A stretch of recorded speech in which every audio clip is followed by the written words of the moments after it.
গত 7ই জুলাই কলকাতার 21শে জুলাই শহীদ স্মরণের সমাবেশকে সামনে রেখে ঘাটাল সাংগঠনিক জেলা তৃণমূল কংগ্রেসের প্রস্তুতি সভায় ডেবরা অডিটোরিয়াম সভায় উপস্থিত ছিলেন তৃণমূল কংগ্রেস রাজ্য সভাপতি সুব্রত বক্সী।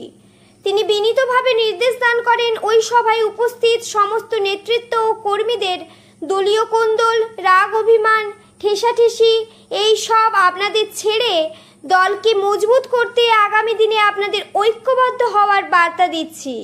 শুধু এই সমাবেশ নয়, দলকে শক্তিশালী ও উন্নয়নের কাজ করতে গেলে আমাদের প্রবীণ ও নবীন এক হয়ে কাজ করতে হবে।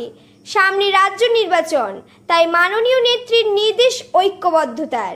উপস্থিত ছিলেন রাজ্য সহ সভাপতি জয়প্রকাশ মজুমদার ও অজিত মাইতি, আশিস হুদাইত, মানস ভূঁইয়া, শ্রীকান্ত মাহাতো, শিউলি সাহা, সুজয় হাজরা।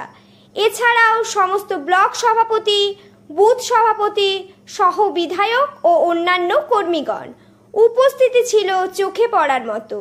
তথ্য ও রিপোর্টে গঙ্গাধর রায়ের সাথে সংবাদ পাঠে আমি অন্তরা মাইতি, ঘাটাল বার্তা।